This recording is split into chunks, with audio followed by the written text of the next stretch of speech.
Living a reading life. Learn how to give a good book talk. Our learning goal for today.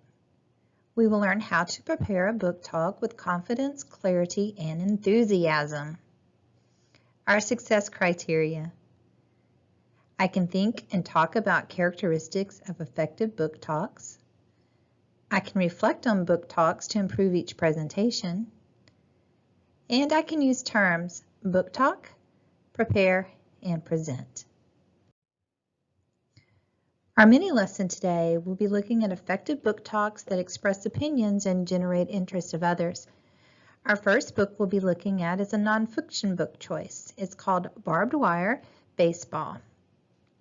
How One Man Brought Hope to the Japanese Internment Camps of World War II.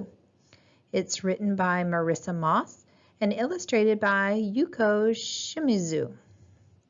If you look to the left, there's a picture of some of the players there. I wonder if you can guess who's in the dark uniform. He's a very famous baseball player. If you said Babe Ruth, you're right. For our mini lesson, there's a couple of things we need to look at and understand. We need to be prepared to give our book talks. That means practice holding your book correctly. Plan a lead and a closing, so you need to open up a statement and close it at the end. Use sticky notes to mark interesting places. There's one on our book page now. Notice the barbed wire, they kept the fence up. Think about why people should read the book. And think about what will make others excited about the book. Here's some good presentation skills that you'll need for a book talk. Look at your audience. Speak clearly. Use an enthusiastic voice. That means show excitement. Use a good volume so people can hear you. Give good reasons to read your book. No one wants to read a stinky book. Tell a little bit, but not too much, because if you give it away, who needs to read the book? And keep it short. Now, we've looked at the cover of our book, and we've looked at the author, and we've looked at the illustrator. Now let's go through and look at the meat of the book. So we'll pick our book talk up from there. So we know our book is about baseball by the title. There's some important things that we need to share in our book talk. I put stickies there. See my stickies? Now, with my sticky, I have it the first one on a person named Zen. Zen is a person that loves baseball. He loves baseball so much that he actually got selected to be on the New York Yankees team. His teammate was going to be Babe Ruth that we saw in the picture earlier. Some historical background that we need to know is that at this time World War II started. And with World War II, there were some pilots that came over from Japan that bombed Pearl Harbor. Zen is Japanese living in America who had nothing to do with Pearl Harbor, but because he was Japanese, he was rounded up along with his family and made to live in internment camps for a while. So this derailed him from playing baseball. Therefore, the story begins here.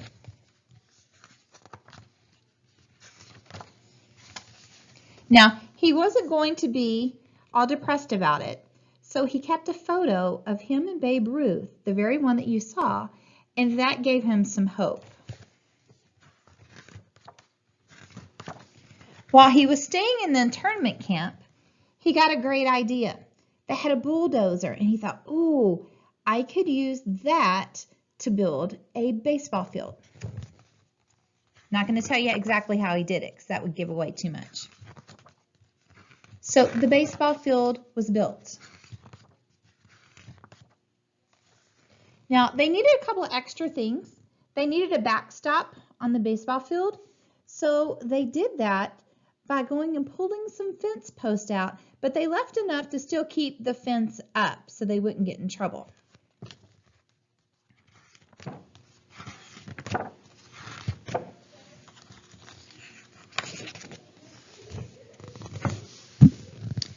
And they got to play the game. So he was very excited. One of the great things about this story is the author included an afterword. Now, an afterword is where they go and they give you some extra information about the story. It's where I found the picture of Babe Ruth and Zen in there. So it's kind of neat to go through and read those once you're finished with the book. So our main topic of the book was, once again, perseverance. And our characters were Zen and his family. The experience that they had there, so our plot was to find a way for him to be able to play baseball. I'm not going to give it away if he ever got back to the Yankees again. Remember, that would be giving away too much. So we want to know what happened. You still have that intrigue. So your audience is like, ooh, what happened? Does he still get to play? How many games did they play? What went on? That's what we're looking for in our book talks. So when you go through, you can practice yours so you can do it too. For our fiction choice, we've selected The Great Kapok Tree, A Tale of the Amazon Rainforest by Lynn Cherry. So once again, we really want to be prepared for our lessons. And I've selected a page from the book. Notice that I'm probably going to put a sticky on it too. We want to practice holding your book, plan a lead and closing again, use sticky notes to mark the interesting places. You saw me do it on the last one. There's our sticky note. We know there's some science lessons coming in our book. Think about why people should read the book, and think about what will make others excited about the book. So let's move on and look at our next book on the inside. We'll quickly go over presentation skills again, and then we'll move on to the middle of our book, the main important part. So remember, look at your audience. Speak clearly. Use an enthusiastic voice. Use good tone and volume. Give good reason to read the book. Tell a little bit, but not too much. And most of all, keep it short. We're not reading the book to people. All right, we've already gone over the book cover and the title, the author, and the illustrator of The Great Kapok Tree. Notice I've marked with sticky notes different places in the book. One of the first places in the book that I have is where the setup of the story is. The man is coming into the forest, and there's all these different forest sounds going on. They're using what we call onomatopoeia. Crack, pop, snap, all those cool sounding words that makes our book sound more exciting. Love those kind of things in books. Now, the man comes in, and he must have had a very hard day of work because he's tired and he falls asleep. And this is where the main part of the story begins. Different animals begin to visit him through the forest. A whole bunch of animals. One of my favorites was the jaguar. So the jaguar was visiting him. Now, each animal has a different message. I'm not going to tell the animals' messages because that would be giving away too much. So they're each giving him advice about how they would not survive in the rainforest if he cut down the Great Kapok Tree, because it's important to their ecosystem, one of those science lessons we've been studying about. And as each animal comes and goes, the story gets to near the end, and they're talking with a boy, an indigenous boy that lives in the rainforest. And he's giving his message about his thoughts in there. And they're all whispering it in the man's ear. At the end, the man wakes up. And of course, he's got all these thoughts in his head, and he's probably thinking it's all a dream. And at the very end, he looks up. It's so beautiful, and he has these thoughts. And he decides he's not going to cut down the tree. So remember, our topic of the story is if the tree was going to be cut down or not. And the story of the animals coming up with those. Our character was the man. We talked about him in the story.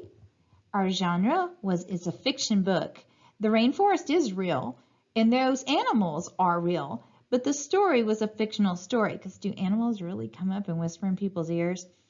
Well, maybe some of them, but not all rainforest animals do that.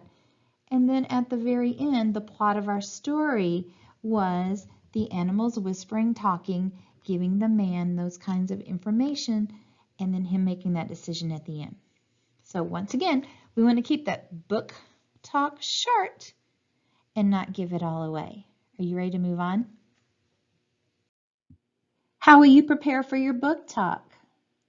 We need to practice, plan and use some stickies, think ahead, and use presentation skills. If you look at the anchor chart to the right, it tells you all of those things. Read through them with me. Practice holding the book so people can see it. Plan a captivating lead and closing. Use sticky notes to write important words or phrases. Mark places in the book to talk about with sticky notes.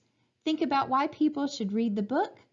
Think about what will make others excited to read the book. Which one of those do you think is the most important?